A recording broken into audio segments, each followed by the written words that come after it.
तो दोस्तों, क्या आप ढूंढ रहे हैं YouTube पे एक ऐसा वन शॉट वीडियो जो कम से कम समय में आपको ये पूरा chapter the colonial era in India एकदम आसान तरीके से कहानियों के साथ समझा दे और उसके साथ साथ तुम्हारा कल परसों तरसों नरसों जब भी एग्जाम है तुम्हें फुल मार्क्स भी दिला दे? तो तुमने बिल्कुल सही जगह क्लिक कर दिया है।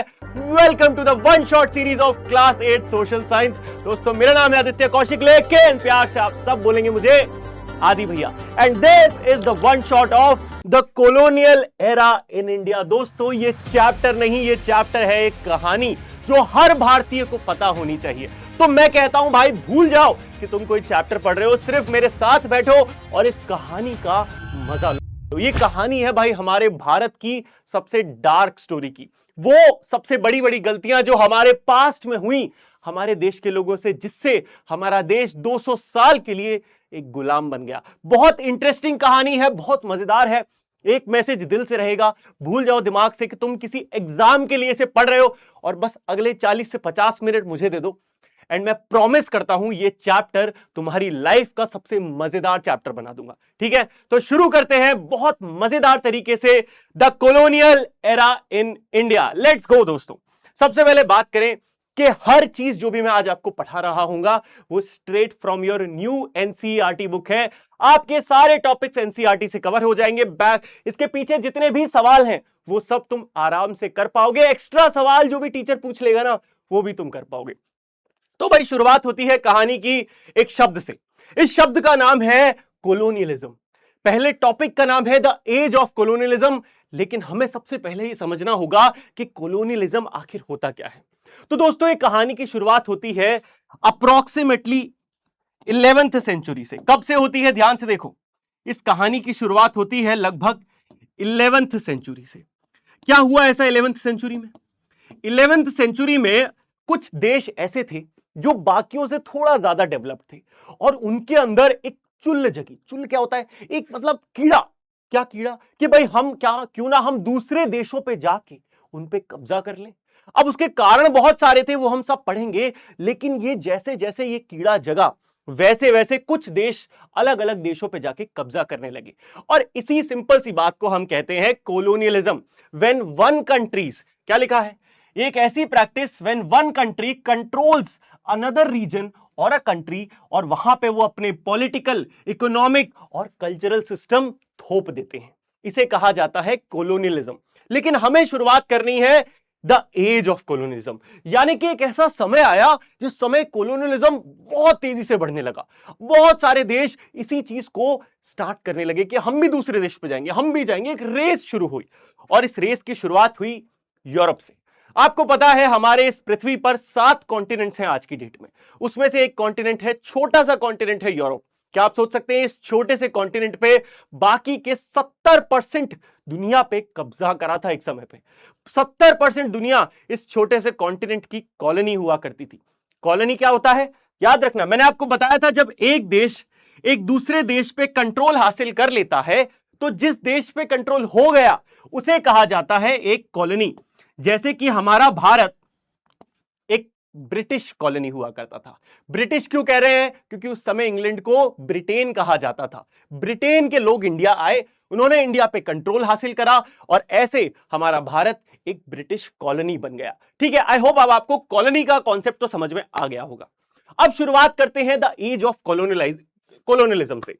तो लगभग 15th सेंचुरी तक आते आते कोलोनियलिज्म अपने पीक पे जा पहुंचा, यानी कि यूरोपियन कंट्रीज ने पूरी दुनिया पे अपना कब्जा बढ़ाना शुरू किया। ध्यान से देखो, एक्सपैंडिंग अक्रॉस द वर्ल्ड। अब हुआ क्या? मेजर कॉलोनियल पावर्स कौन कौन बने? ध्यान से देखो, ब्रिटेन, फ्रांस, पोर्चुगल, स्पेन और नीदरलैंड्स। ये वो देश थे जिन्होंने दूसरे देशों पे जाके कब्जा करा। अरे भैया, अपने रोनाल्डो, बड़े भैया रोनाल्डो पोर्चुगल से हैं। पोर्चुगल भी देश तो इसी रेस में शामिल था। और इन्होंने कौन से देशों पे कब्जा किया? ध्यान से देखो, अमेरिका, ऑस्ट्रेलिया, एशिया, अफ्रीका और कई पैसिफिक आइलैंड्स, इतने सारे अलग अलग देशों पे इन्होंने कब्जा कर दिया। और इन्हीं में से हमारा प्यारा एक भारत भी था। आज जो चैप्टर हम पढ़ रहे हैं वो पूरी दुनिया का नहीं है, वो है हमारे भारत की कहानी। अभी तक जो मैंने आपको सुनाया ये तो सिर्फ एक कॉन्टेक्स्ट था, है ना, होता है ना कि पहले की कहानी। अब शुरुआत करने जा रहे हैं हम वो कहानी जो हमारे भारत में घटी। इट्स अ स्टोरी यार। हिस्ट्री क्या है? It's a story. हिस्ट्री में अगर तुम ध्यान से देखो, अगर हिस्ट्री में एच को मिटा दूं, एच आई को, तो बचता ही क्या है? सिर्फ और सिर्फ स्टोरी। तो बस आज ये स्टोरी है हमारे भारत कि हमारा भारत कैसे एक कॉलोनी बन गया। शुरुआत करते हैं सबसे पहले इस सवाल से कि क्या चुल जगी है भैया? ऐसा क्या उनको दिक्कत पड़ गई कि वो दूसरे देशों पे जा पहुंचे? उन्हें क्या अपने देश में मजा नहीं आ रहा था? आ रहा था, फिर भी वो जा पहुंचे। इसका आंसर आपको सिर्फ 4 पॉइंटर्स में याद रखना है। पहला, पॉलिटिकल रीजन, कि भैया दूसरे गए हम भी जाएंगे, दूसरे से ज्यादा पावरफुल हो जाएंगे। अरे मेरे साथ बोलो भैया, शर्माओ मत। अरे दूसरे गए तो हम भी जाएंगे, दूसरों से ज्यादा पावरफुल हो जाएंगे, पॉलिटिकल रीजन। दूसरा रीजन, उन्हें नेचुरल रिसोर्स चाहिए थे। यूरोपियंस को क्या था? उन्हें मसाले चाहिए थे, कॉटन चाहिए थे, टेक्सटाइल कपड़े चाहिए थे, उन्हें अलग अलग नेचुरल रिसोर्स चाहिए थे। भैया कहां से मिलेंगे? अब भैया अपने घर में तो जितना है सब इस्तेमाल कर लिया, अब कहां जाएं? पड़ोसी के घर में घुस जाते हैं। कुछ ऐसा ही हुआ, नेचुरल रीजन। तीसरा, धर्म फैलाना। दोस्तों क्रिश्चियनिटी जो धर्म है, इसकी शुरुआत जब हुई थी, उसके बाद एक ऐसा समय आया जब क्रिश्चियनिटी को स्प्रेड करना बहुत जरूरी माना गया इन द क्रिश्चियनिटी इस रिलीजन में। तो इसको फैलाने के लिए भी बहुत सारे देश दूसरे देशों पे कब्जा करते थे ताकि अपने धर्म को अलग अलग दुनिया भर तक हम फैला दें। और उसके बाद आखिरी रीजन है क्यूरियोसिटी, जिसे मैं कहता हूं कीड़ा, है ना, कि भैया हमें नए देश देखने हैं कि वहां कैसे लोग रहते हैं, वहां क्या मजा आता है। अच्छा एक बात तुम्हें समझनी होगी कि ये सब जब चल रहा है दिमाग में, इससे पहले हजारों साल पहले से ट्रेड पूरी दुनिया में एग्जिस्ट करता है। देखो एक चीज समझने में कई बार कंफ्यूजन होती है लोगों को कि भाई पूरी दुनिया है, ऐसा नहीं है कि एकदम से कोलोनियलिज्म हुआ, एकदम से ब्रिटेन वालों का मन करा कि चलो भैया इंडिया देख लेते हैं, ऐसा नहीं है। हमारे भारत में अगर आप देखें ट्रेड, तो वो 2000 साल पहले से चल रहा है, सालों से। गुप्ता साम्राज्य, दोस्तों गुप्ता साम्राज्य जिसे भारत का गोल्डन पीरियड भी कहा जाता है, इस समय से हमारे भारत के लोग दुनिया भर में अलग अलग जगह के लोगों से ट्रेड करते थे। और मैं तो कहता हूं आप गुप्ता पीरियड छोड़ो, अगर आप हिस्ट्री को थोड़ा बेहतर तरीके से पढ़ोगे तो बहुत हजारों साल पहले जब हमारे देश में इंडस वैली सिविलाइजेशन एग्जिस्ट करती थी, वहां पे भी हमें मेसोपोटामिया के सील्स और बहुत सारी चीजें मिली हैं, जिससे यह प्रूव होता है कि हमारा देश, हमारा भारत हजारों सालों से ट्रेड करता आया है। लेकिन हमारे देश में कभी भी यह चीज देखने को नहीं मिली कि हमने जाके किसी और देश पे कब्जा कर दिया, ठीक है, हमने किसी को कॉलोनी नहीं बनाया। अब बात यहां आती है कि जब लोग हमारे देश में आए तो उन्होंने देखा अरे बड़े प्यारे लोग हैं, बहुत पैसा है इनके पास, इनको सोने की चिड़िया कहा जाता है, तो ये हमारे लिए परफेक्ट कैंडिडेट है। देखो दुनिया बहुत बड़ी है, लेकिन ब्रिटेन या बहुत सारे यूरोपियंस को ऐसा क्या मजा आ रहा था, इंडिया ही क्यों आए? इंडिया इसीलिए आए बिकॉज इंडिया पहले से पूरी दुनिया में फेमस था इस चीज के लिए कि इंडिया में बहुत सारे रिसोर्सेज हैं और साथ में इंडिया में बहुत सारा धन दौलत पैसा भी है। हमारा देश क्या कहलाता था? सोने की चिड़िया कहलाता था। इतना समझ में आया? सांस लो और कहानी एंजॉय करो। समझ में आ रहा है? भूल जाओ यार एग्जाम क्या होता है, मैं तुम्हें दिल से बताता हूं। दोस्तों मैं तुम्हें एक बड़े भाई होने के नाते बताता हूं कि लाइफ में पढ़ाई का सबसे बड़ा हैक है कि अपने दिमाग पे से तुम पढ़ाई का प्रेशर हटा दो, एग्जाम का प्रेशर हटा दो, उस दिन तुम्हें पढ़ाई करने में मजा आने लगेगा। अक्सर हम एग्जाम के प्रेशर के चलते हर चैप्टर को बस इस नजर से देखने लगते हैं कि इसमें से क्या पूछा जाएगा, कल मेरा पेपर है, मेरा क्या होगा। इसकी वजह से हम आधी चीजें छोड़ते जाते हैं, हमें इसको एक कहानी की तरह नहीं बल्कि एक प्लेन फैक्ट्स की तरह पढ़ने लगते हैं। लेकिन ये तो पूरी एक कहानी है ना, जैसे मैं तुम्हें सुना रहा हूं, तो इसको बस एक कहानी की तरह सुनो। मन करे तो अपनी मम्मी, अपना भाई, छोटे भाई, बड़ी बहन को सुना दो और फिर देखो तुम्हें लाइफ में ये चैप्टर कभी भी नहीं भूलेगा, हमेशा याद रहेगा। अब देखो तो भैया रीजंस आई होप क्लियर होंगे। अगर इसका तुम्हें कोई शॉर्ट फॉर्म चाहिए तो एक शॉर्ट फॉर्म भी बना लो मेरी तरह। पहला क्या है? पॉलिटिकल है। दूसरा क्या है? नेचुरल रिसोर्सेस है। तीसरा क्या है? क्रिश्चियनिटी, या फिर इसको आप रिलीजन लिखो, रिलीजन फैलाना। और चौथा क्या है? टू एक्सप्लोर न्यू लैंड, जिसको मैं क्या कहता हूं? क्यूरियोसिटी। तो पीएनआरसी, अगर आपको पीएनआरसी याद रहेगा तो आप इसकी फुल फॉर्म बना सकते हो। पी से आपके पॉलिटिकल रीजन, एन से आपके नेचुरल रिसोर्सेज, आर से रिलीजन और सी से क्यूरियोसिटी। ठीक है, आई होप अब क्लियर हो जाएगा। चलो भाई अब आगे बढ़े तो हम वापस आते हैं हमारे देश भारत पे, सारी चीजों पे। तो जो कॉलोनाइजर्स होते थे, जो लोग कॉलोनी बनाते थे दूसरे देशों को, अक्सर उनसे जब पॉडकास्ट में सवाल पूछा जाता था कि भाई साहब काहे करते हैं ये सब? अच्छा शोभा देता है आपको दूसरे देशों में जाके सब करना? अब हाँ ठीक है, पॉडकास्ट नहीं होते मैं जानता हूं, लेकिन तुम समझो ना, दिल की बात समझो। जब उनसे पूछा गया, उन्होंने इतिहास लिखा, तो क्या लिखा? हम तो दूसरे देश इसलिए जाते थे ताकि हम उनका भलाई कर दें। वाह वाह वाह, तालियां भाई, तालियां तालियां बजा दो भाई सब लोग चैट में, है ना? ये भलाई करने आते थे, क्या पागल बनाते। कहते थे कि भैया हम तो सिविलाइजेशन मिशन पे आए हैं, सिविलाइज कर देंगे, प्रोग्रेस कर देंगे। बिल्कुल घटिया, झूठ। क्या करते थे? बल्कि उल्टा ये लोग तो अलग अलग देशों से उनकी इंडिपेंडेंस, उनकी आजादी छीन लेते थे, उनके लोगों को, उनके नेचुरल रिसोर्सेज को बुरी तरह एक्सप्लॉइट करते थे, और तो और ट्रेडिशन को, कल्चर को, लोगों के जीने के ढंग को बर्बाद कर देते थे, और उनके ऊपर जबरदस्ती अपने देश के लॉज, अपने देश के आइडियाज और अपने देश के कस्टम्स यानी कि तौर तरीके थोपते थे। यह है सच्चाई कॉलोनाइजेशन की, यह सच्चाई है। Although trade and technology expand कर रहा था, लेकिन ज्यादातर बेनिफिट्स किसको मिलते थे? कॉलोनाइजिंग कंट्री को मिलते थे। देखो, एक हुआ कॉलोनाइजर जो दूसरे देश पे जाके कब्जा करता है, और एक बनी कॉलोनी जो देश जिस देश पे कब्जा होता है। अगर आप सोच रहे, सिंपल सी बात है कि किसका फायदा होगा? ऑफ कोर्स उसी देश का फायदा होगा जिसने कब्जा कर लिया, है कि नहीं? भारत का फायदा थोड़ी हुआ, हम गुलाम हो गए, हमारा फायदा थोड़ी हुआ, उनका फायदा हुआ। अब बात करते हैं यूरोपियंस इन इंडिया। सबसे पहले भारत कौन आया? सब अच्छा चल रहा था, ट्रेड चल रहा था, लेकिन फिर एक दिन एक आदमी के दिमाग में एक चुल आई, सनक सवार हुई। उसने कहा कि यार होता क्या है, मान लो ये यूरोप है, इधर मिडिल ईस्ट है, और फिर इधर कहीं एशिया है। यहां पे एशिया में इस पॉइंट पे क्या है? इंडिया है। अगर इन्हें बाय लैंड रूट आना हो, रास्ते से आना हो, तो इन्हें मिडिल ईस्ट होते हुए आना पड़ेगा इंडिया। और मिडिल ईस्ट होते हुए आएंगे तो मिडिल ईस्ट में जो लोग रहा करते थे, ये लोग अक्सर कमीशन ले लिया करते थे, टैक्स काट लिया करते थे, यानी कि परेशान किया करते थे यूरोपियंस को। इन्होंने कहा यार कोई नया रास्ता ढूंढो, तो इन्होंने शिप्स बनाने शुरू किए।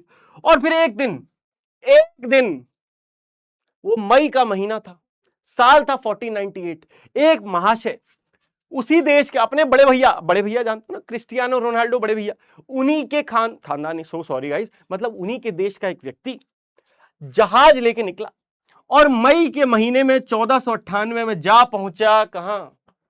कप्पाड़, हमारे भारत। इस व्यक्ति का नाम था वास्को ड गामा। क्या नाम था? Vasco da Gama. अच्छा, मैं थोड़ा सा आगे निकल गया भावनाओं में। एक छोटी सी बात रह गई कि यूरोपियंस के आने से पहले हमारे देश में क्या हालत थी, ये भी तो पता होना चाहिए। हमारा देश, मैंने आपको बताया, सोने की चिड़िया था। इंडिया के ट्रेड लिंक्स ग्रीस और रोम के साथ 2000 साल पुराने हैं, और मैं तो तुम्हें कितने साल पुरानी बात बता रहा हूं कि मेसोपोटामिया के समय तक हमारा देश क्या किया करता था? ट्रेड किया करता था। पूरी दुनिया भर में spices, cottons, Ivory, James, sandalwood, teakwood और वुड स्टील जैसी चीजों को एक्सपोर्ट किया करता था, यानी कि बाहर भेजा करता था। 16th सेंचुरी आते आते India was one of the world's richest economies, making it an attractive target for European power। यानी कि 16th सेंचुरी आते आते हमारा भारत इतना ज्यादा अमीर हो गया था कि लोगों की आंखों में चुभने लगा था। क्या चुभने लगा था? कि इतना कैसे प्रोग्रेस कर रहा है, इसको तो पीछे करना पड़ेगा। आपको पता है, एक ऐसा समय था जब हमारा देश, इंडिया और चाइना, ये दुनिया की सबसे बड़ी इकोनॉमी हुआ करती थी। एक ऐसा समय था जब विश्व की 25% इकोनॉमी केवल भारत थी।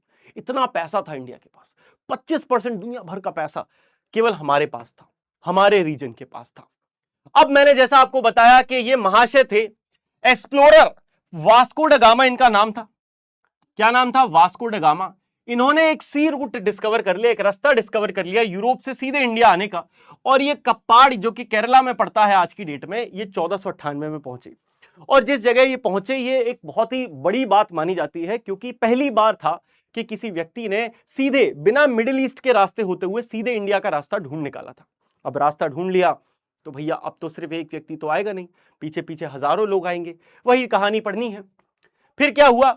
ये भाई साहब तो वापस चले गए, वापस इंडिया। अब इन्होंने सोचा कि अरे इंडिया के लोग बड़े अच्छे थे, इन्होंने मेरा बड़ा प्यारा वेलकम करा, दोबारा जाऊंगा, इन पे बमबारी करके इनका पूरा का पूरा एरिया लूट डालूंगा। इसको पता नहीं था ये बात कि हम लोग कैसे हैं। ये भाई साहब कुछ साल बाद वापस इंडिया आए और इस बार पूरा गोला बारूद लेके आए कि भैया बमबारी कर देंगे, फोड़ फाड़ देंगे और पूरा कब्जा लेंगे। लेकिन भैया इतने कमजोर तो हम भी नहीं थे, लेकिन उसके बावजूद ही वॉज वेरी स्ट्रांग और इसने कुछ पार्ट्स को कैप्चर कर लिया। देखो कुछ सालों बाद पोर्चुगीज ने कुछ इंपॉर्टेंट पोर्ट्स जैसे कि गोवा, जिसको 1510 में, और आगे कुछ और भी देश आएंगे, अभी आपको कुछ और भी शहर आएंगे, लेकिन फॉर नाउ आपको याद रखना है पोर्चुगीज ने सबसे पहले जहां कब्जा किया वो था गोवा। गोवा में होती हैं क्या, फुल ऑन पार्टीज। तो पोर्चुगीज, क्या याद रखना, पार्टीज, पी से पार्टी, पी से गोवा, मतलब पी से पार्टी, पार्टी होती है गोवा में और पी से पोर्चुगीज, ठीक है, ऐसे याद रखना। अब हुआ क्या, ये बढ़िया इंडिया पे अपना राजवाज इन्होंने शुरू करा, कंट्रोल कर रहे थे। बहुत बदतमीज लोग थे, बेहद बदतमीज किस्म के इंसान थे, लोगों के धर्म में बड़ा इंटरफेयर करते थे, लोगों पे बहुत टॉर्चर एक्सप्लॉइटेशन किया करते थे। अब इन्हें सबसे बड़ी बात आपके दिमाग में हो सकता है ये आ रही होगी कि ऐसा कैसे भैया, आदि भैया, कि हमारे देश के लोग क्या कुछ कर ही नहीं पाए, इनका कैसे इनको गोवा मिल गया। ऐसे मिल गया, ध्यान से समझ। हमारे देश में अगर आप देखें, ये जो पेनिनसुलर रीजन है हमारा देश का सदर्न पार्ट है, यहां पे जितने भी देश हैं यहां पे सी ट्रेड हुआ करता था, है ना। ऑफ कोर्स हमने क्या पढ़ा था, सी ट्रेड। तो सी ट्रेड के हिसाब से ही हमारे इंडिया में शिप्स को बनाया जाता था। अब सी ट्रेड वाली शिप्स वॉरफेयर की शिप से बड़ी अलग हुआ करती थी। वॉरफेयर शिप्स मतलब वो जिन पे लड़ा जाए। तो अब जब ये पोर्चुगीज आए तो ये अपने साथ कुछ मॉडर्न इस तरीके की शिप्स लेके आए जिसपे बढ़िया क्या थे, कैनन वैनन फिट थी, गोला बारूद फेंका जाता था और सी समुद्र से ही अटैक कर दिया जाता था। अब बेचारे हमारे यहाँ के जो राजा थे उनके पास इतनी मॉडर्न टेक्नोलॉजी नहीं हुआ करती थी, उनके पास इस तरीके के शिप्स नहीं थे जो वो पोर्चुगीज से टक्कर ले पाए, इस कारण वो गोवा हार गए। ठीक है, इतना क्लियर हुआ। अब जब इन्हें पता चला कि यार देखो इंडिया में ना समुद्र की पावर नहीं है, समुद्र की पावर तो हम पोर्चुगीज लोगों के पास है, तो इन्होंने क्या बोला, इन्होंने कहा एक काम करते हैं, क्यों ना हम पूरे समुद्र पे, पूरे अरेबियन ओशन पे, अरेबियन सी पे, ये जो पूरा एरिया है ये क्या है, अरेबियन सी है। इस तरफ क्या होता है, बे ऑफ बंगाल, बॉब कहता हूं मैं तो भैया। इधर कौन बैठा है, इधर अपना बॉब बैठा है, और इधर कौन है, अरेबियन सी है। अब इधर अरेबियन सी वाले पूरे रीजन पे इन्होंने क्या बोला कि इस रीजन में अगर किसी को भी कोई शिप चलाना है, कोई ट्रेड करना है, कोई बिजनेस करना है, मतलब सिंपल सी बात है, अगर शिप इधर आएगा तो उसके बदले में भैया हम तो टैक्स लेंगे, टोल टैक्स। टोल टैक्स क्या होता है, गाड़ी से जब निकलती है तो टोल टैक्स होता है। सिमिलरली इन्होंने एक अपना टैक्स सिस्टम बनाया जिसका नाम रखा कार्टेज सिस्टम। क्या नाम रखा, कार्टेज सिस्टम। कार्टेज सिस्टम कहता था एक परमिट है ये, अगर आपको भैया अरेबियन शिप में अपना, अरेबियन सी में अपना शिप उतारना है तो आपको हमसे परमिट लेना पड़ेगा, कार्टेज लेना पड़ेगा, और अगर आपने कार्टेज नहीं लिया तो हमारे पोर्चुगीज शिप तुम्हारे ऊपर गोला दाग देंगे, बाद में हमसे मत कहना। बदतमीज। अभी तुम्हें याद है पिछला चैप्टर हमने कौन सा पढ़ा था, याद है कि भूल गए? हमने पिछला चैप्टर जस्ट पढ़ा था द राइज ऑफ मराठास। हमने वहां देखा था कैसे कान्होजी आंग्रे जो थे मराठा, उन्होंने इनकी पोर्चुगीजों की नाक में दम कर दिया था क्योंकि वो एक जबरदस्त शिप लेके आए थे और इनको टक्कर दी थी। तो ऐसा नहीं है कि इंडियंस ने ट्राई नहीं करा, इंडियंस ने ट्राई करा, लेकिन फिर भी इनके पास थोड़े बेटर शिप्स हुआ करते थे जिससे ये जीत जाते थे। अब आगे बढ़े, बात करें इन्होंने धर्म को कैसे एक्सप्लॉइट करा। सबसे पहले इन्होंने स्पाइस ट्रेड को लगभग 100 साल तक भारत में कंट्रोल करके रखा। यानी कि ये कार्टेज सिस्टम जो है, सुनने में बड़ा खराब लग रहा है लेकिन हमारे भारतीयों ने इसको मान लिया। बहुत सारे शिप्स हमारे अरेबियन सी में जब उतरते थे तो इनको कार्टेज का परमिट, इनसे मतलब इनको पैसे देके इनसे कार्टेज का परमिट लेके तब निकला करते थे। लगभग 100 सालों तक ये चलता रहा। इन्हीं 100 सालों में देखा जाए तो कई जगह रिलीजियस परसिक्यूशन भी हुआ। रिलीजियस परसिक्यूशन यानी कि धर्म की वजह से किसी को जान से मार देना, अपना धर्म फैलाने के लिए किसी को जान से मार देना, जिसमें क्या क्या हुआ, जबरदस्ती लोगों का धर्म परिवर्तन किया गया, सबको क्रिश्चियनिटी में बदलने को फोर्स किया गया, कई हिंदू टेंपल्स को तोड़ दिया गया। गोवा इंक्विजिशन हुआ दोस्तों, गोवा इंक्विजिशन वेरी इंपॉर्टेंट चीज। 1510 में गोवा में आपको पता है पोर्चुगीज लोग राज किया करते थे। पोर्चुगीज लोगों ने एक रूल बनाया कि भैया 1510 में यह रूल आया कि अगर अब क्रिश्चियनिटी किसी ने भी नहीं फॉलो की या फिर छुप छुप के अपना धर्म भी फॉलो करता हुआ पाया गया तो उन सबको मारा जाएगा, उनको जेल में डाल दिया जाएगा और उनको पनिश किया जाएगा। इंक्विजिशन का मतलब क्या होता है, एक बार डेफिनेशन भी देख लो। इनक्विजिशन एक ऐसा सिस्टम है जहां पे रिलीजियस ट्रायल्स यानी कि धर्म के बेसिस पे लोगों पे ट्रायल किया जाएगा, उन पे पनिशमेंट्स दी जाएंगी जिससे फोर्स किया जा सके कि वो पर्टिकुलर रिलीजन जो भी क्रिश्चियनिटी था ऑफ कोर्स उसको फॉलो करें। ठीक, यहां तक क्लियर हुआ। तो ये कहानी थी भैया अपने पोर्चुगीज की। तो क्या आदि भैया पोर्चुगीज से कोई लड़ाई लड़ी? किसी ने नहीं लड़ी, लड़ी दो औरतों ने। एंड दोस्तों ऐसे ही नहीं हम वुमेन एम्पावरमेंट की चर्चा करते हैं, आज से नहीं हजारों सालों से औरतें हमारे देश का नाम रोशन करती आई हैं। जो काम कई बड़े बड़े राजा महाराजा नहीं कर पाए वो दो रानियों ने करा। रानी अबक्का 1 और रानी अबक्का 2, दोनों के सेम नाम है, बड़ा आसान है याद रखना। रानी अबक्का 1 कर्नाटका, साउथ कर्नाटका में उल्लाल नाम की एक जगह पड़ती थी, वहां की रानी हुआ करती थी। इन्होंने पोर्चुगीज को बुरी तरह खदेड़ा। एक वर्ड यूज होता है अंग्रेजी में थ्वॉट, है ना, आपके एनसीईआरटी में एक वर्ड लिखा है जिसे कहते हैं थ्वॉटेड। थ्वॉटेड का अर्थ होता है, इसका मीनिंग होता है सक्सेसफुली अपोज करना, है ना, सक्सेसफुली अपोज करना। ठीक है, कंफ्यूजन तो नहीं है। इन्होंने पोर्चुगीज के कई अटेम्प्ट को सक्सेसफुली अपोज करा, खदेड़ दिया बुरी तरीके से। ठीक है, इसके बाद इन आई रानी अबक्का 2, सेम एरिया की रानी थी Rani Abbakka 2। Rani Abbakka 2 was very inspired from Rani Abbakka 1। इन्होंने तो गजब कर दिया। इन्होंने देखा कि अंग्रेज ये जो पोर्चुगीज हैं ये शिप से हम पे अटैक करते हैं। अब हमारे पास शिप्स तो है नहीं तो क्या करें, लेकिन हम पे दिमाग तो है। इन्होंने कोकोनट होता है नारियल, जब नारियल आपने देखा होगा कैसा आता है, उस पर बहुत सारे वो होती है, मतलब बाल वाल होते हैं बहुत सारे से, उसको छील के फिर उसके अंदर से वो निकाला जाता है नारियल जो नॉर्मली हम खाते हैं। इन्होंने क्या करा, कोकोनट के जो शेल होते थे उनमें आग लगा के शिप्स पे फेंकना शुरू किया, जो कि कैनन बॉल, मतलब इन्होंने क्या करा, कोकोनट की कैनन बॉल बना दी। कोकोनट, नट की स्पेलिंग गलत हो गई, कोकोनट की कैनन्स इन्होंने बना के अंग्रेजों को खदेड़ दिया। अंग्रेज मतलब पोर्चुगीज, समझ जाना, ठीक है। चलो अब हम आगे बढ़ते हैं। अब आती है सेकेंड एंट्री। भैया एक बार में एक ही तो आएगा नहीं, 15वीं सेंचुरी में ही आ गए थे पोर्चुगीज, उनसे लगभग 100 साल बाद एंट्री होती है नए खिलाड़ी की। ये है डच। कौन है ये डच? ये आए हैं दोस्तों नीदरलैंड्स नाम के एक देश से, आज भी देश है नीदरलैंड्स, वहां से जो लोग आते थे उन्हें कहा जाता था डच। ये आए लगभग 100-150 साल बाद, 17वीं सेंचुरी में ये फाइनली इंडिया में एंटर हुए। ये इनका मेन एम था कि भैया ट्रेड जो है, ट्रेड उसको एक्सपैंड किया जाए, और स्पेशली इन्हें मसाले के ट्रेड में बहुत इंटरेस्ट था। इन्होंने अपने सबसे पहले पोस्ट बनाए सूरत में, भरूच में, कोची में, नागपट्टिनम में और मसूलीपट्टिनम में। तो ध्यान से समझना, अगर आपको थोड़ा बेसिक ज्योग्राफी की नॉलेज है तो ये जो सूरत, भरूच, कोची हैं, ये सब तो इधर देखो, सूरत इधर साउथ में बाकी, और मसूलीपट्टनम, नागपट्टिनम इस तरफ है। यानी कि इन्होंने ये चीज नोटिस करी कि भैया अगर हम ऐसे जाएंगे तो पोर्चुगीज से डायरेक्ट अटैक होगा, तो क्यों ना हम ऐसे जाएं यहां पे। तो इन्होंने ये रास्ता अपनाया और यहां जाके इन्होंने भी अपने कुछ ना कुछ एरियाज कैप्चर करने शुरू कर दिए। इन्होंने पोर्चुगीज को कई जगह से हटा दिया, इंक्लूडिंग केरला।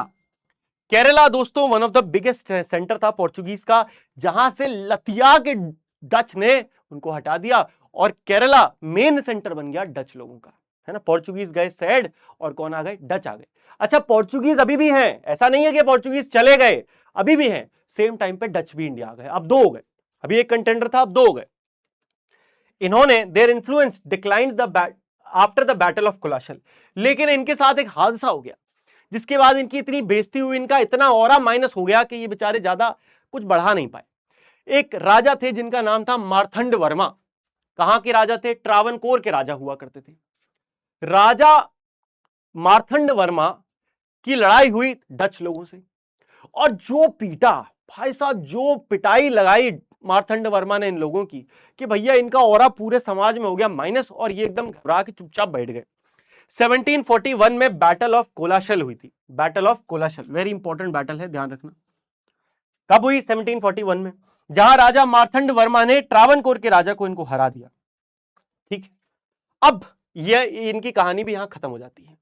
ठीक है, अब ये भी कर रहे हैं बेचारे, छोटे छोटे एरिया पे रूल कर रहे हैं। अब आए अगले कंटेंडर, ये है फ्रेंच, है ना। French, you know French guys, do you speak French?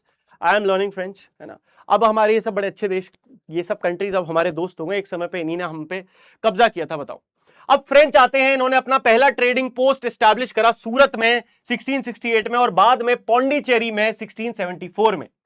एक व्यक्ति जिसकी वजह से ये फ्रेंच इंडिया में बहुत पावरफुल हुए, उसका नाम था डुप्ले। डुप्लेक्स लिखा है, डुप्लेक्स मत बोलना, डुप्ले नाम है इसका। पूरा नाम क्या है? Joseph Francois Dupleix.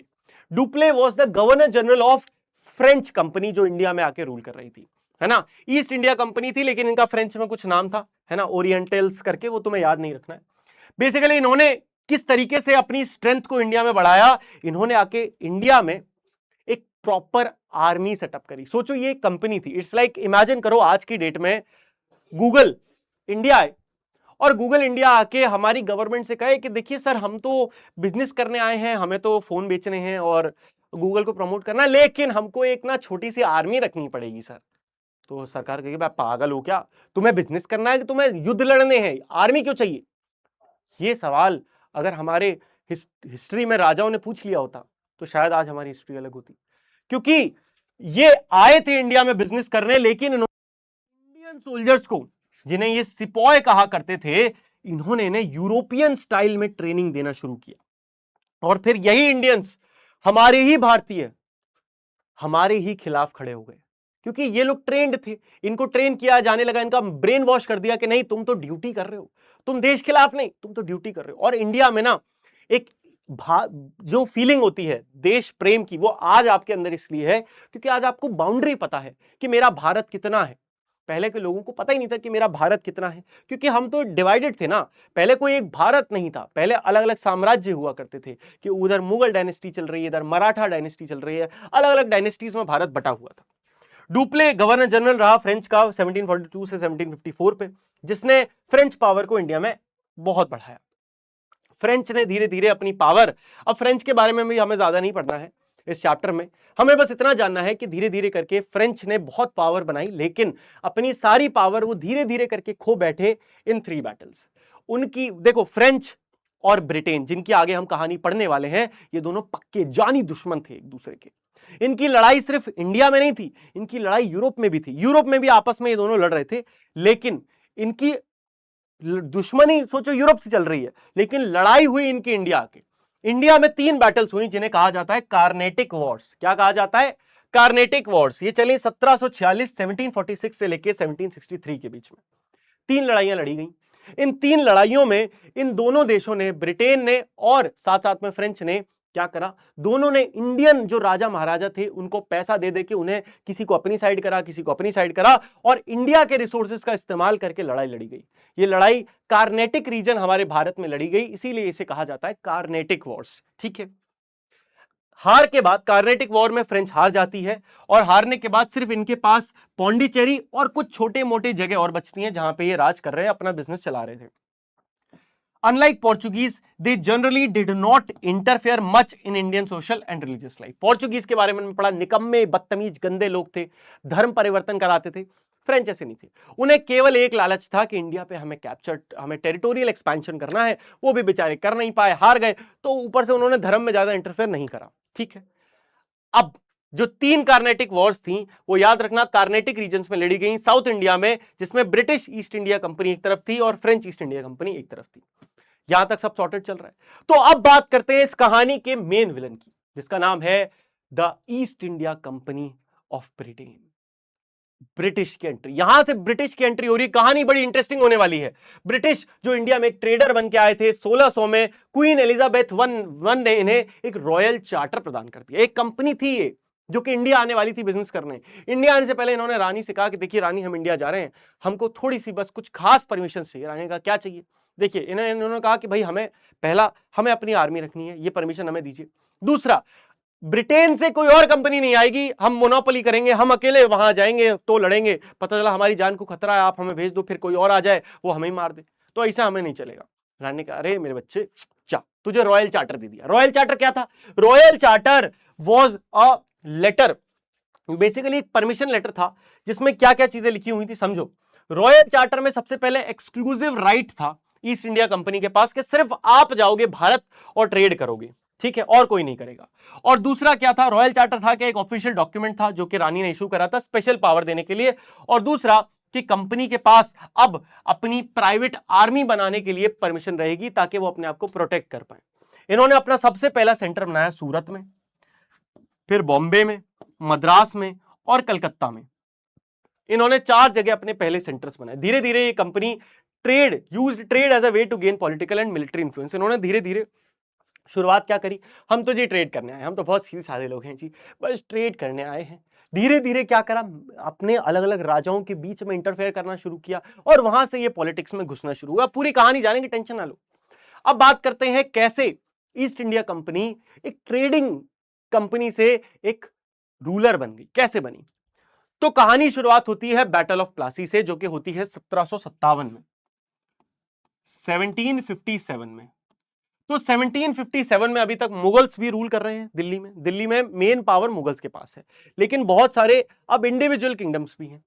जैसे कि अगर हम बात करें बंगाल, जो कि इंडिया का सबसे रिचेस्ट रीजन था, जहां सबसे ज्यादा पैसा एग्जिस्ट करता था क्योंकि वो बहुत फर्टाइल था। बंगाल में वहां पे नवाब हुआ करते थे। तो एक नवाब आया जिसका नाम था सिराजुद्दौला, 25 साल का जवान, एकदम गबरू जवान ये नवाब आया। इसने देखा कि ये अंग्रेज जो है एक तो टैक्स वैक्स देते नहीं है, हम लोगों को बदतमीजी करते हैं, और दूसरा ये अपना क्या महल वहल बना रहे हैं। यार महल कौन बनाता है, ये बिजनेस करने आए हैं कि ये युद्ध लड़ने आए हैं। तो इसको गुस्सा आ गई, इसने उनको भेजा एक तो लेटर कि भैया ऐसा मत करो, बदतमीजी मान जाओ। अब वहां पे उस समय ब्रिटिश का लीडर हुआ करता था रॉबर्ट क्लाइव, जो पूरे बंगाल को लीड कर रहा था। उसने गाली देते हुए भगाया, हटवे, जाके अपने बोल दे राजा से कि हम तो भाई रूल करेंगे, हमारे पास राजा की, तुम्हारे मुगल राजा की परमिशन है, तू क्या कर लेगा, तू छोटा सा नवाब है। अब नवाब को ये बात दिल पे लग गई, यार वो जवान आदमी, उसका ईगो हर्ट हो गया बहुत बुरी तरीके से। उसने कहा युद्ध लड़ेंगे। क्या लड़ेंगे जी, युद्ध होगा, युद्ध होगा। Battle of Plassey. Battle of Plassey was fought between Sirajuddaulah the nawab of Bengal and the British East India company led by Robert Clive. लेकिन अब एक दिक्कत हुई। दिक्कत यह हुई कि सिराजुद्दौला का सबसे खास जो मिलिट्री कमांडर था, जिसका नाम था मीर जाफर, निहायत ही बदतमीज आदमी, ये इसने भारत का इतिहास बदल दिया। Mir Jafar was the military commander under Sirajuddaulah, और इसने रातों रात बैटल से एक रात पहले रॉबर्ट क्लाइव से हाथ मिला लिया। और युद्ध वाले दिन सिराजुद्दौला ऐसे तलवार लेके खड़ा है कि मैं आऊंगा और गला काट दूंगा रॉबर्ट क्लाइव का। पता चला पीछे से सिराजुद्दौला तो विश्वासघात कर गया और हम पे ही अटैक कर रहे हैं। सामने से ये अटैक कर रहे हैं, पीछे से ये अटैक कर रहे हैं। बेचारा सिराजुद्दौला उस दिन मारा गया। अब मीर जाफर ने ऐसा किया क्यों? ऐसा इसलिए किया क्योंकि मीर जाफर को रॉबर्ट क्लाइव ने लालच दिया कि तू सिराजुद्दौला को मरवा दे, मैं बदले में तुझे नवाब बनवा दूंगा। और यही लालच था, यही लालच था। लेकिन आपको क्या लगता है आगे क्या होगा? मीर जाफर को भी धीरे धीरे यह बात समझ में आ गई कि ये तो मेरे से बहुत बड़ी गलती हो गई, ये तो मैंने बहुत बड़ी गलती कर दी। अब इन्होंने मुझे अपना एक पपेट बना दिया है, अब ये जो बोलते हैं मुझे वो करना पड़ता है, जो ये मना कर देते हैं मैं नहीं कर पाता हूं। तो मेरा मीर जाफर ने मना कर दिया कि मैं अब आगे नहीं बढ़ूंगा। मीर जाफर को भी हटा दिया अंग्रेजों ने और लेकर आए मीर कासिम को। अब मीर कासिम को भी धीरे धीरे ये बात रियलाइज हुई कि यार ये तो मेरे देश के साथ ही गद्दारी हो जाएगी। तो मीर कासिम क्या हुआ, भाग गया।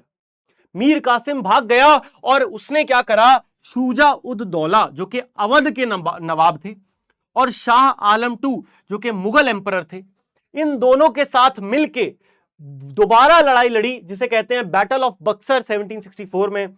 लेकिन अब तक Robert Clive was very clever, उसके पास सारे सोर्सेस थे, सारे रिसोर्सेस थे, उसने बहुत बड़ी आर्मी बना ली थी एंड उसको हराना नियर इम्पॉसिबल हो गया था। एंड वही हुआ जिसका डर था।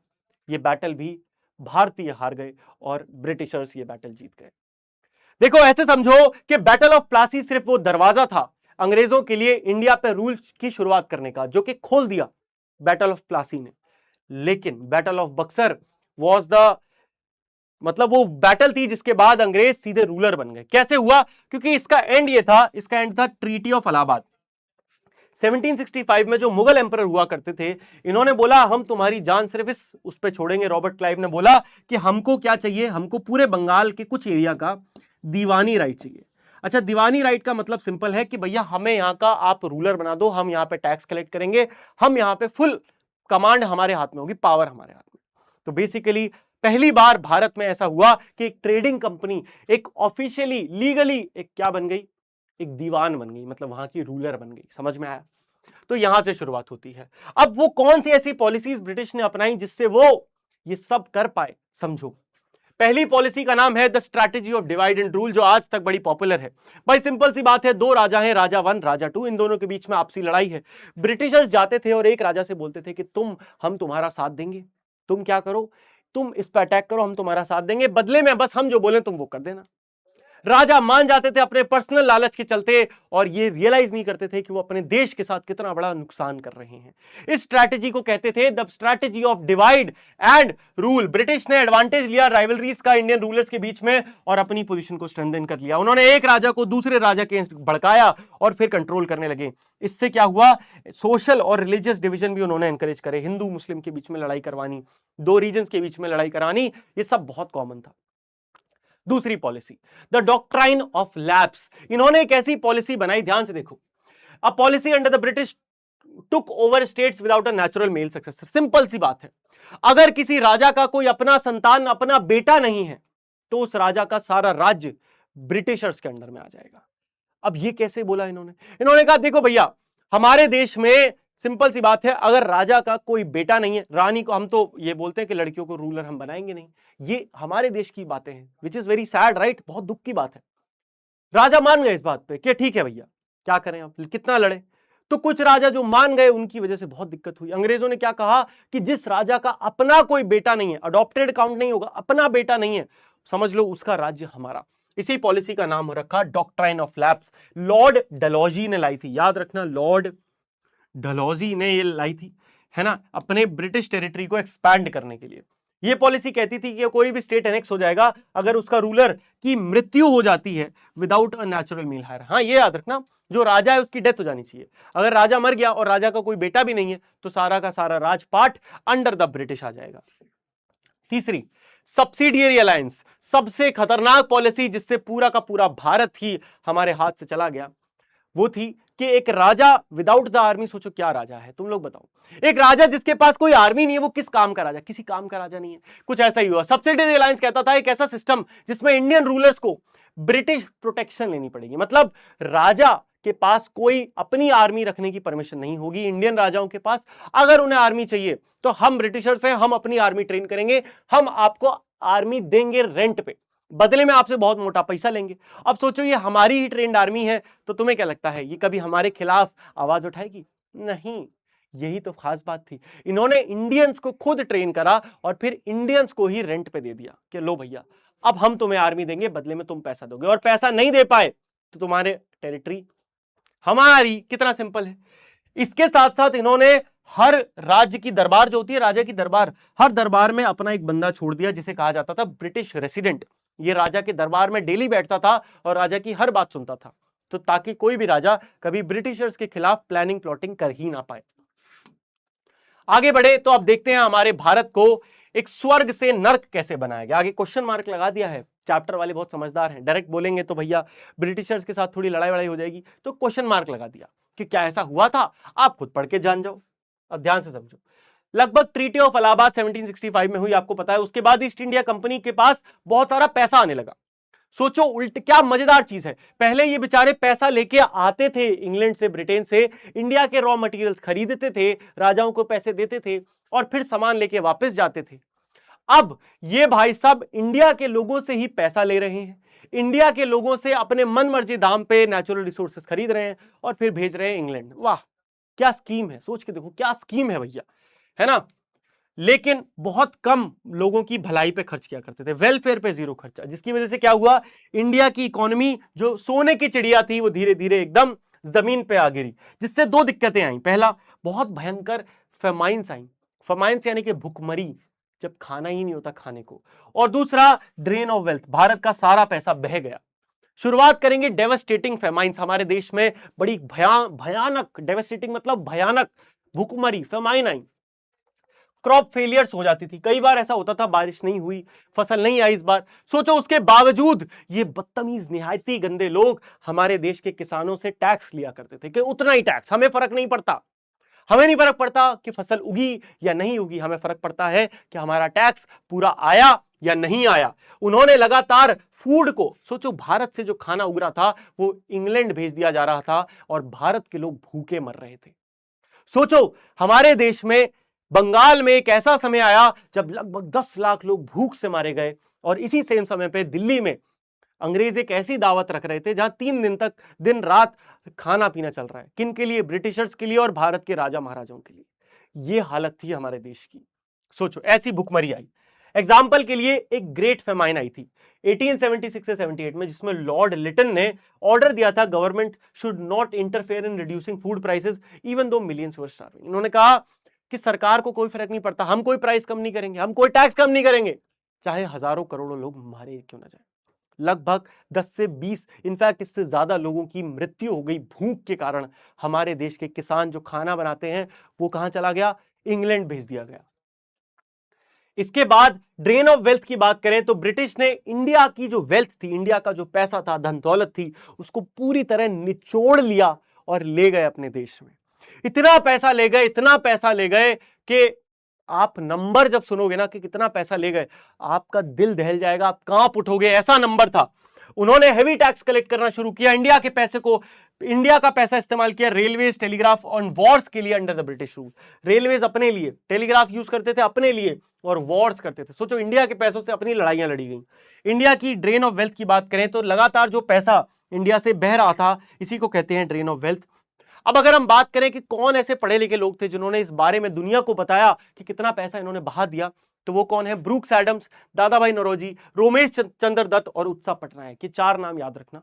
इन्होंने, सोचो, दादा भाई नौरोजी ने ये बोला कि भैया ब्रिटिश रूल मत बोला करो, अन ब्रिटिश रूल बोला करो, क्योंकि इन्होंने काम ऐसे करे हैं कि इन्होंने देश को बनाने के लिए आए थे ना, इन्होंने बोला था हम बढ़ाएंगे देश, अच्छा करेंगे, वेलफेयर करेंगे, इन्होंने उल्टा कर दिया, इन्होंने देश बर्बाद कर दिया। एज पर दिस डेटा लगभग 45 ट्रिलियन, समझो 45 ट्रिलियन यूएस डॉलर्स इंडिया से ले जाया गया। 45 ट्रिलियन, इतनी इंग्लैंड की इकोनॉमी नहीं है भाई साहब आज की डेट में। इंग्लैंड की आज की डेट में इतनी इकोनॉमी नहीं है जितना पैसा हमारे देश से लूट लिया गया। यह हाल था। अब बात करते हैं चेंजिंग लैंडस्केप, किस तरीके से ब्रिटिश रूल था जो भारत को बदल रहा था। सबसे पहले हमारे देश की जो इंडिजीनियस इंडस्ट्रीज थी, हमारे देश की जो खुद की इंडस्ट्रीज थी, जैसे लोग हाथ से डलिया बनाते थे, कोई कपड़े बनाता था, कोई कुछ बनाता था, उन सबको खत्म कर दिया गया, बंद कर दिया गया। इन्होंने हैवी टैक्स लगाना शुरू कर दिया। हैवी ड्यूटी मतलब हैवी टैक्स उन चीजों पे जो भारत की बनी है, और ब्रिटेन से आने वाली चीजों को टैक्स फ्री कर दिया कि भैया इस पे कम टैक्स जाएगा इन्हें, ताकि ज्यादातर लोग विदेशी माल खरीदें जो कि हमारे ही चीजों से बन रहा है लेकिन इंग्लैंड में बन रहा है, और हमारे देश के लोग जो इंडिया में बना रहे हैं उस पर बहुत टैक्स लगा दिया ताकि इंडियंस उसे खरीद ही ना पाए। इन्होंने सी ट्रेड, समुद्र से जितना ट्रेड होता था उसे कंट्रोल करा, जिससे बहुत डिफिकल्ट हो जाए इंडियंस के लिए ट्रेड कर पाना, जिसके कारण भारत का जो ट्रेडिशनल इंडस्ट्रीज थी वो धीरे धीरे सब बंद हो गई। बात करें हमारी ट्रेडिशनल गवर्नेंस, हमारे देश में पंचायत एग्जिस्ट करती थी, राजा महाराजा हुआ करते थे, इन सबको इन्होंने बंद कर दिया। इन्होंने बोला सिर्फ एक रूल चलेगा, वो है ब्रिटिश राज, सिर्फ ब्रिटिश राज चलेगा, ना कोई पंचायत अलाउड है, ना कोई राजा महाराजा अलाउड है। हां, कोई राजा अगर हमारी बात मान रहा है तो वो अलाउड है, लेकिन अगर हमारी बात राजा नहीं मान रहा है तो नॉट अलाउड। इनका मेन एम था सिर्फ और सिर्फ टैक्स कलेक्ट करना and law and order maintain करना, ना कि जनता की भलाई। जनता की भलाई मिसिंग थी। ट्रेडिशनल कस्टम्स और लोकल लॉज को इन्होंने रिप्लेस कर दिया बाय अंग्रेजी कोड्स, मतलब अंग्रेजी लॉज आ गए थे जिनको अब माना जाने लगा। हमारी भारतीय शिक्षा प्रणाली को बदलना, इंडियन एजुकेशन को बदलना इनके लिए सबसे बड़ा मास्टर स्ट्रोक साबित हुआ। बिकॉज इंडिया में अगर आप किसी भी देश में अगर आप बच्चों को दिमाग में मैनिपुलेट कर दोगे तो बड़े होके तो वो यही बनेंगे। सोचो, एक ऐसा एजुकेशन सिस्टम बनाया गया जिसका एम रखा गया कि हमें एक पढ़े लिखे नौकर चाहिए, हमें पढ़े लिखे नौकर चाहिए जो हमारे लिए काम करे और बिना दिमाग लगाए, बिना बुद्धि लगाए काम करे। ऐसा एजुकेशन सिस्टम बनाया गया। आपको पता है इंडिया में आज भी यही एजुकेशन सिस्टम चल रहा है। हाँ, अब किताबें बदल रही हैं तो लोगों के दिमाग खुल रहे हैं, आपको नया सिलेबस पढ़ाया जा रहा है। देखो, English became the main language. English, देखो हमारे देश में पाठशाला हुआ करती थी, मदरसे थे, विहार थे, अप्रेंटिसशिप होती थी, लेकिन थॉमस बैबिंगटन मकॉले ने आके एक नई एजुकेशन पॉलिसी लागू करी, जिस एजुकेशन पॉलिसी के चलते इंग्लिश मेन बन गई। ऑब्जेक्टिव था एक ऐसी इंडियन क्लास बनाना जो कि ब्रिटिश एडमिनिस्ट्रेशन के लिए काम करे, जिससे धीरे धीरे ट्रेडिशनल इंडियन एजुकेशन सिस्टम बर्बाद हो गया, है ना। इनफैक्ट जो मकौले साहब थे, इन्होंने मिनट्स ऑन इंडियन एजुकेशन नाम का एक डॉक्यूमेंट दिया था बहुत बड़ा, जिसको पढ़ के, जिसके बेसिस पे हमारे देश का एजुकेशन सिस्टम बना था। ठीक है, तो भैया इंडियन इकोनॉमी को कैसे रीशेप किया गया, मैंने आपको बताया, रेलवेज और टेलीग्राफ्स को बनाया गया, लेकिन सिर्फ ब्रिटिश के फायदे के लिए। ज्यादातर कॉस्ट जो थी वो इंडियन टैक्स से दी जाती थी और इसीलिए इंडिया का जो पैसा था वो इंडिया में नहीं लग रहा था, इंडिया के बाहर जाने लगा। अब हम बात करेंगे कि कैसे लोगों ने इनका रेजिस्टेंस करा। ऐसा तो है नहीं कि लोग मना नहीं करेंगे। जैसे सन्यासी फकीर रेबेलियन हुआ 1770 में, है ना, जब सबसे पहले बंगाल में फमाइन आई थी, जो मैंने आपको बताया फमाइन आई थी, उसके बाद इसकी शुरुआत होती है। तो जो सन्यासी फकीर लोग होते हैं ना, बाबा बाबा लोग, सबसे पहले इन्होंने आवाज उठाई, क्योंकि इनका कोई घर बार माँ बाप परिवार तो था नहीं, तो ये लोग फ्री थे समाज से, तो इन्होंने हथियार उठाए और इन्होंने अंग्रेजों के खिलाफ लड़ाई शुरू करी। इसी लड़ाई से इंस्पायर होकर बंकिम चंद्र चट्टोपाध्याय ने एक नॉवल भी लिखी थी जिसका नाम था आनंद मठ, 1882 में ये आई थी। और इसी नॉवल में वंदे मातरम, जो आज हमारे देश का नेशनल सॉन्ग है, वंदे मातरम, बोल के देखो एक बार, क्या फीलिंग है ना, वंदे मातरम, ये सबसे पहले यहां लिखा गया था।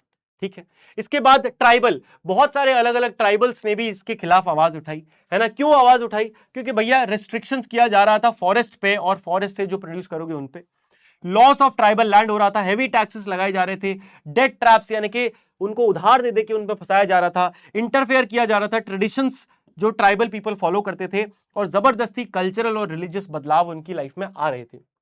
इसमें दो नाम याद रखना, एक तो कोल्स, है ना, कोल्स रेबेलियन 1830-31 में हुआ था। कहां हुआ था? छोटा नागपुर रीजन में। और दूसरा याद रखना संथाल रेबेलियन, जो कि 1855 में हुआ, जिसको सिंधु मुर्मू और कान्हू मुर्मू ने लीड करा था। ठीक है, चलो अब बात करते हैं इंडिगो रिवॉल्ट की, है ना। इंडिगो रिवॉल्ट क्या था? यूरोपियन जो प्लांटर्स हुआ करते थे, यानी कि यूरोप के जो अमीर लोग थे, जो इंडिया में आके खेती बाड़ी, खेत ओन किया करते थे और उस खेत से कुछ उगवाते थे, है ना। मतलब सिंपल सी बात है, एक बहुत बड़ा लैंड ओनर, उसे कहते हैं प्लांटर। ये जबरदस्ती करते थे इंडियंस को कि भैया तुम इंडिगो उगाओ, जबकि इंडिगो एक ऐसा प्लांट है, नील जिसे कहते हैं, नील जिससे कपड़े डाई होते हैं, वो ऐसा प्लांट है जो कि मिट्टी को बर्बाद कर देता है। ये बात हमारे भारत के किसान जानते थे, इसीलिए वो मना करते थे कि साहब प्लीज ये मत उगाओ, कुछ भी उगा लो, गेहूं, अनाज, चावल, दाल, ये मत उगाओ। लेकिन क्योंकि इंडिगो बहुत महंगा बिकता था, तो जबरदस्ती करी जाती थी कि इंडिगो ही उगाओ, चाहे तुम्हारी जमीन क्यों ना खराब हो जाए, क्या फर्क पड़ता है। पीजेंट्स को बहुत कम पैसा दिया जाता था और वो बेचारे उधारी में फंस जाते थे, अपना टैक्स देते थे। एज अ रिजल्ट पीजेंट ने मना करना शुरू कर दिया कि वो इंडिगो नहीं उगाएंगे, और उन्होंने इंडिगो रिवॉल्ट की शुरुआत करी। बाद में ब्रिटिश को मना करना पड़ा, बाद में ब्रिटिशर्स को माननी पड़ी उनकी बात कि हाँ भैया जबरदस्ती नहीं कर सकते। और ऐसा इसीलिए हुआ क्योंकि ये 1859 में हुआ था, और 1857 में कुछ ऐसा हुआ जो अब हम पढ़ने वाले हैं, जिसके बाद अंग्रेज थोड़ा डर गए थे इंडिया से, जिसकी अब हम बात करेंगे। The great rebellion of 1857, British इसे बुलाते थे सिपॉय म्यूटिनी। ब्रिटिशर्स के हिसाब से तो ये क्या था? एक विद्रोह था कि भारतीय जो सिपाही थे उन्होंने विद्रोह कर दिया, रिवोल्ट कर दिया। लेकिन हमारे जो हिस्टोरियंस थे उन्होंने इसको नाम दिया द ग्रेट रेबेलियन ऑफ 1857। क्यों दिया? समझो, इसकी कहानी समझो। शुरुआत होती है एक अफवाह से। एक अफवाह उड़ी, है ना। अफवाह ये कहती थी कि जो नई राइफल्स आई हैं, नई गन्स आई हैं, जो अब भारतीय सैनिक को चलानी है, उसमें जो गोलियां डलती हैं, उस गोली पे एक चर्बी लगी हुई है, जो चर्बी है सुअर यानी कि पिग और गाय के मांस की, जिससे हिंदू और मुस्लिम दोनों धर्मों के लोगों के सेंटिमेंट बहुत हर्ट हो गए। इससे क्या हुआ? इससे मंगल पांडे नाम का एक व्यक्ति हुआ करता था। मंगल पांडे एक सिपाही था ब्रिटिश ईस्ट इंडिया कंपनी में, बैरकपुर बंगाल में पोस्टेड था। उसने इसके खिलाफ आवाज उठाई तो मंगल पांडे को फांसी पे चढ़ा दिया। जब मंगल पांडे को फांसी पे चढ़ा दिया गया तो क्या हुआ? बैरकपुर में उसके एग्जीक्यूशन के बाद जो बाकी सिपाही थे उनके बीच में एक गुस्सा फैल गया कि अरे एक इंसान ने हमारे लिए आवाज उठाई और उसको भी मार दिया गया। धीरे धीरे क्या हुआ? एक दिन मेरठ में, मेरठ जो अपने यूपी में पड़ता है, यहां से सिपाहियों ने रिवोल्ट कर दिया और सीधे निकल पड़े दिल्ली की तरफ कि अब हम जाएंगे दिल्ली और इन अंग्रेजों को मार भगाएंगे। और याद रखना, ये सिर्फ इसलिए नहीं हुआ था क्योंकि सिपाही नाराज थे। दरअसल दोस्तों, सिपाही के घर वाले थे किसान, खेती बाड़ी करने वाले लोग, जो कि आपको पता है टैक्स के कारण ऑलरेडी परेशान थे। राजा महाराजा भी बहुत दुखी थे क्योंकि राजा महाराजाओं के साथ सब्सिडरी अलायंस और पता नहीं कौन कौन सी पॉलिसी लगा के अंग्रेजों ने उन्हें भी दुखी कर दिया था। तो यानी कि समाज के सब तरीके के लोग, चाहे वो आर्मी में हो, सोल्जर्स हो, चाहे वो राजा महाराजा हो, चाहे रानियां हो, या फिर किसान हो, आम जनता, सब परेशान थे। तो एक दिन तो फटना था। इस दिन फटा। मंगल पांडे की मृत्यु के बाद भारतीय सैनिक हो गए नाराज। भारतीय सैनिक ने अंग्रेजों को मारा और मेरठ से चढ़ाई शुरू करी दिल्ली की तरफ। इनके साथ ना केवल सिपाही अलग अलग जगह के, बल्कि आम जनता, आम लोग जुड़ने लगे। कुछ नाम आपको याद रखने हैं। जैसे जब ये दिल्ली पहुंचे तो दिल्ली के जो वहां के लीडर थे, मुगल शासक थे, बुढ़े 70 साल का बुढ़ा बहादुर शाह जफर, इसके अंदर जान भी नहीं थी, लेकिन इसको मोटिवेट कर रहे हैं, नहीं आप हमारे राजा हैं। ये कह रहा है मैं तुम्हारा राजा हूं, ठीक है भैया राजा हूं। इसने भी जो जोश में आसपास के सारे एरियाज में लेटर लिख दिया कि हम अंग्रेजों के खिलाफ चढ़ाई करेंगे, मतलब अंग्रेजों के खिलाफ लड़ाई करेंगे, ठीक है। उसके बाद नाना साहेब कानपुर से, तात्या टोपे सेंट्रल इंडिया से, रानी लक्ष्मीबाई झांसी से, बेगम हजरत महल अवध से, कुंवर सिंह बिहार से, खान बहादुर खान बरेली से और बख्त खान दिल्ली से। देखो दोस्तों, ये चैप्टर जो है ना, ये चैप्टर की डिटेलिंग में मुझे पता है तुम लोग हो सकता है कहो आदि भैया आपने ये वाला पार्ट तो बताया ही नहीं, ये तो बताया नहीं। भाई मैं लिटरल 1 घंटे तुम्हें ये पढ़ा सकता हूं, है ना, लेकिन अभी हमारे पास समय की थोड़ी कमी है और तुम्हारे एनसीईआरटी में ट्रस्ट मी कुछ भी डिटेल में नहीं है। एनसीईआरटी तुम्हें ऊपर ऊपर से बताती है, क्योंकि बहुत डिटेल में क्यों जाना है, अभी सीनियर क्लासेस में जाएंगे ना, अभी बस ऊपर ऊपर जानो, चिल मारो, ठीक है। इसमें 2 औरतें भी बहुत, मतलब 2 वुमेन थी जो, जिनको मैं कहूंगा हीरो हीरोइन है। There were 2 heroines of this revolt, जिनका नाम है रानी लक्ष्मीबाई और बेगम हजरत महल, ठीक है। चलो, अगर हम कॉज ऑफ रेबेलियन की बात करें तो वो क्या है, ब्रिटिश एक्सपेंशन पॉलिसी। ब्रिटिश जैसे अलग अलग पॉलिसी लगा रहे थे, है ना, जो मैंने आपको बताया, सब्सिडरी अलायंस, है ना, doctrine of lapse, divide and rule, इस तरीके की जो पॉलिसी ब्रिटिश लगा रहे थे ये बहुत खराब थी, इससे लोग नाराज थे। इकोनॉमिक एक्सप्लॉइटेशन, जो हैवी टैक्स, है ना, हैवी टैक्स लिया जा रहा था। सोशल और रिलीजियस कंसर्न, जबरदस्ती लोगों पे अलग अलग धर्म थोपे जा रहे थे। और सिपाहियों के बीच में डिसकंटेंट, जो मैंने आपको बताया। ये 4 मेन कारण हैं जिनको याद रखना। इसकी शॉर्ट फॉर्म बहुत आसान है, बेड्स। क्या है, BEDS, BEDS, बेड्स, ठीक है। ब्रिटिश ने क्या करा भैया, ब्रिटिश आपको लगता है चुप बैठेंगे? ब्रिटिश ने सबसे पहले दिल्ली को रिकैप्चर करा सितंबर 1857 में। इसके बाद इनको सप्रेस करा, रिवॉल्ट को बहुत ब्रूटैलिटी के साथ, यानी कि लोगों को मारा पीटा, कैसे भी करके बस ये रिवॉल्ट को बंद कर दिया गया। इनफैक्ट कई गांव को आग लगा दी गई, जहां ज्यादा लोग आवाज उठा रहे थे पूरे गांव में आग लगा दी, क्रॉप्स को डिस्ट्रॉय कर दिया, कई हजारों लोगों को मार डाला। इस तरीके से चेंज किया गया। फेलियर का रीजन पूछे, बड़ा आसान है, कोई यूनिफाइड लीडरशिप नहीं थी, अलग अलग जगह से लोग लड़ाई लड़ रहे थे, ये एक यूनिटी नहीं थी, कोई कॉमन स्ट्रैटेजी नहीं थी रेबल्स के बीच में, और ब्रिटिश के पास बेटर मिलिट्री रिसोर्सेज थे। अब समझो यार, हमारे देश में कौन लड़ रहा है, बेचारा किसान, शिक्षक, इन्हें कहां लड़ाई आती यार, इन्होंने पहली बार हथियार उठाए हैं। वहां पे कौन लड़ रहा है, ऑफिशियली ट्रेंड सोल्जर्स लड़ रहे थे। अब आफ्टर मैथ यानी कि इसके बाद हुआ क्या, सबसे पहले तो कंपनी रूल खत्म हो गया। ईस्ट इंडिया कंपनी भारत पे रूल करती थी, लेकिन इस इंसिडेंट के बाद ईस्ट इंडिया कंपनी रूलर नहीं रही। हुआ क्या समझो, जब ईस्ट इंडिया कंपनी बुरी तरह पिट रही थी, उस समय ईस्ट इंडिया कंपनी के जो लीडर्स थे वो पहुंचे रानी के पास इंग्लैंड, रानी रानी हमें बचा लो, हमारी तो बहुत बुरी हालत है, वो हमें मार देंगे। रानी ने कहा हम बचा लेगा तुमको, लेकिन हमको बदले में एक चीज चाहिए। रानी आप जो बोलो दे देंगे। क्या देंगे, हमको पूरा इंडिया मांगता, वी नीड पूरा इंडिया। अब पूरा का पूरा इंडिया ब्रिटिश क्राउन के अंडर में आ गया, पूरा इंडिया 1858 के बाद ब्रिटिश क्राउन के अंडर में आ गया। इसके बाद मिलिट्री को चेंज किया गया, मिलिट्री में अब हिंदुओं को, मुस्लिमों को, इंडियंस को कम किया गया, पॉलिसी शिफ्ट करी गई, जितनी पॉलिसीज थी जो थोड़ी ज्यादा बुरी थी, जैसे subsidiary alliance, doctrine of lapse, इनको बंद कर दिया गया और नेशनलिज्म के सीड अब फैलने लगे। अब बात करें यूरोपियंस जो कॉलोनियलिज्म था, इससे हमारे देश में क्या बदलाव आए, तो भाई याद रखना, ये सिर्फ एक ऐसा कॉन्क्वेस्ट नहीं था जो भारत को बढ़िया बनाने आया था, बल्कि ये इंडिया को बुरी तरह बर्बाद करने आया था। इकोनॉमिक एक्सप्लॉयटेशन हुआ। ध्यान से समझो, यूरोपियन स्कॉलर्स ने क्या बोला कि लिटरेचर और कल्चर जो है अब थोड़ा बढ़ रहा था, है ना। अब इंडिया की जो लिटरेचर है दुनिया पढ़ रही है और दुनिया को समझ में आ रहा है कि यार इनके पास तो बहुत अच्छी अच्छी चीजें थी, और वो अपने नाम पे पेटेंट कराते फिर रहे हैं। ब्रिटिश ने इंडिया में बहुत सारे डॉक्यूमेंट्स भी दिए, है ना, कंडक्टेड सर्वे कराए, बहुत सारे मैप्स बनाए, ये हमें थोड़ा फायदा हुआ, क्योंकि इंडिया में भी हो जाता, ऐसा नहीं है कि हम आजाद नहीं होते तो हमें नहीं होता, ठीक है। इसके साथ साथ कल्चरल लॉस, हजारों लोगों को, हजारों स्टैचूज, पेंटिंग्स, मैन्युस्क्रिप्ट, ज्वेलरी, ये सारी चीजें जो थी ये भारत से ले जा दी गई। इसमें एक बड़ा नाम आप याद रखना, क्या, कोहिनूर, है ना, हमारे भारत का हीरा कोहिनूर कहां पहुंचा, सीधे रानी के क्राउन में। संस्कृत और अदर इंडियन टेक्स्ट को भी ट्रांसलेट किया गया यूरोपियन लैंग्वेजेस में, जिसको दुनिया भर ने पढ़ के अपने नाम से रिसर्च प्रिंट कर दी। तो दोस्तों यही था पूरा चैप्टर है, उम्मीद करता हूं आपको मजे से समझ में आया होगा। कब कहानी पता खत्म हो गई पता भी नहीं चला। तो अब मिलते हैं आपसे अगले चैप्टर में, क्योंकि ये कहानी अब पूरे 8th की है, याद रखना पूरे 8th में हमारा साथ रहेगा। जिस भी रीजन से आज तुमने इस वीडियो पर क्लिक करा हो, मैं बस रिक्वेस्ट करता हूं कि यार इस 8th के सफर में एक बार मेरा हाथ थाम के तो देखो। I know you are already a winner, अगर तुम इस मोमेंट तक ये वीडियो देख रहे हो। I am very very very proud of you. I love you guys दिल से। अपने प्यारे प्यारे अच्छे अच्छे फीडबैक इस वीडियो पे देते जाना।